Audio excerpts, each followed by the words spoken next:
कुछ जगहें इंसानों के लिए नहीं बनी होती।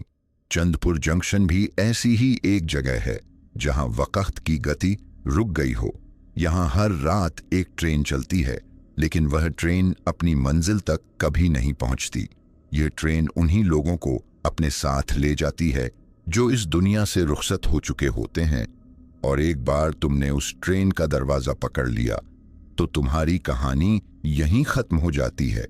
आज रात रवि ने वह दरवाजा खोला है। गाड़ी नंबर 686 शैतानपुर जाने वाली ट्रेन प्लेटफॉर्म 3 पर आ रही है। कृपया अपना ध्यान रखें। टिकट दिखाइए या अपनी जिंदगी का हिसाब दे दीजिए। यह ट्रेन तुम्हें तुम्हारी मंजिल तक नहीं ले जाएगी। यह तुम्हें वापस कभी नहीं जाने देगी। तुम्हारे सारे पाप, तुम्हारे सारे गुनाह सब यहां ले आए हैं। बचाओ, कोई तो मेरी मदद करो। हमारे बीच आना मतलब एक ऐसे सफर का हिस्सा बन जाना है जहां से वापस नहीं आया जा सकता। तुम भी यहां हमेशा के लिए रुक जाओगे। एक और रात, एक और सफर। तुम्हारे पास कुछ समय है रवि, बस एक ही वक्त तुम्हें अपनी मंजिल मिलने वाली है। ये ट्रेन सिर्फ एक जगह नहीं जाती, ये तुम्हें तुम्हारा अपना अंधकारमय अतीत दिखाएगी, तुम्हारे सबसे भयानक सपनों को, तुम्हारी खुद की भूली हुई बातें। धीरे धीरे तुम अपनी जिंदगी के हर पहलू को देखोगे और फिर समझोगे कि किसने तुम्हें यहां लाया। जैसे जैसे ट्रेन आगे बढ़ती रही, रवि के चारों ओर परछाइयों का घेरा कसता चला गया। हर खाली सीट अब भूतिया यात्रियों से भरने लगी थी, वे जिनका वजूद अब सिर्फ पछतावे में था। धुंध से ढके हुए चेहरे, जिनकी आंखों में अनगिनत अधूरी कहानियां थीं। रवि ने चारों ओर देखा और उसे एहसास हुआ वह अकेला नहीं था। यह ट्रेन उन सब की थी जो अपनी जिंदगी में कुछ पीछे छोड़ आए थे, कुछ अधूरे, कुछ अधर्म के दाग। हमें भी एक मौका चाहिए था। अचानक ट्रेन के डिब्बे में काले धुएं का गुब्बार भरने लगा। वातावरण इतना भारी हो गया कि सांस लेना मुश्किल होने लगा। रवि ने अपनी आंखें रगड़ी और देखा उसके सामने अब दीवारें नहीं थीं। वह एक भयानक अदालत में खड़ा था, जहां जज कोई इंसान नहीं बल्कि उसकी अपनी यादों के भूत थे। हर चेहरा, हर घाव, हर झूठ अब उसकी आंखों के सामने जीवित खड़ा था। यह मुकदमा रवि के खिलाफ था।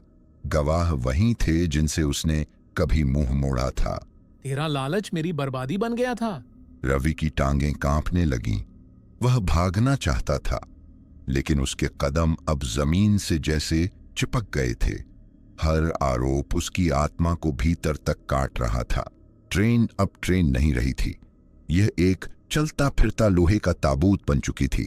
छत से लटकती जंजीरें, फर्श पर बिखरा खून और हर खिड़की के बाहर अनंत अंधकार। रवि ने खिड़की से झांकने की कोशिश की, लेकिन वहां बस खालीपन था। एक ऐसा सूनापन जिसमें सिर्फ सिसकियां और फुसफुसाहटें गूंज रही थीं। कहीं दूर से ट्रेन की सीटी नहीं, किसी औरत के दर्द भरे चीखने की आवाज आ रही थी। रवि अब समझ चुका था, वह सिर्फ यात्रा नहीं कर रहा था, वह अपनी आत्मा के पतन का गवाह बन रहा था। एक सफर जो अब कभी खत्म नहीं होगा। डिब्बे के बीचों बीच अचानक एक काला आईना उभरा, लेकिन उसमें रवि का प्रतिबिंब नहीं था।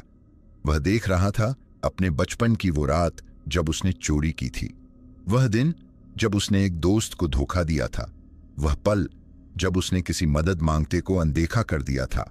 हर एक गुनाह अब एक जिंदा तस्वीर बनकर सामने नाच रहा था। आईने से एक धीमी मगर गहरी फुसफुसाहट निकली। सिर्फ देखने से सच्चाई नहीं बदलती रवि ने चीखने की कोशिश की, लेकिन उसकी आवाज खुद उसी धुंध में घुट कर रह गई।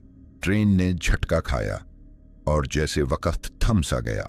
धुआं छोटा और सामने टूटी फूटी पटरी पर एक प्लेटफॉर्म उभर आया। शैतानपुर, लाल जली हुई लपटों में चमकता हुआ नाम। यह कोई साधारण स्टेशन नहीं था, यह एक ऐसा मुकाम था जहां एक बार उतरने के बाद कोई वापस नहीं जा सकता। स्वागत है तुम्हारा, यहां तुम अपने अपराधों के साथ हमेशा के लिए रहोगे। रवि ने पीछे मुड़कर देखने की कोशिश की, लेकिन अब ट्रेन का दरवाजा गायब हो चुका था। भागने का कोई रास्ता नहीं बचा था, सिर्फ स्वीकार करना था और सड़ते रहना था। वे अब भीड़ में घुल चुका था। उसकी आंखों में अब वही शून्यता थी जो पहले यात्रियों की थी। प्लेटफॉर्म पर अब एक नया यात्री खड़ा था, थका हुआ, परेशान, एक छोटा सा बैग पकड़े हुए। दूर से फिर वही घोषणा गूंज उठी, गाड़ी नंबर 686 प्लेटफॉर्म 3 पर आ रही है। कहानी फिर से शुरू होने वाली थी, क्योंकि इस ट्रेन की भूख कभी नहीं बुझती और अगली सीट तुम्हारी भी हो सकती है।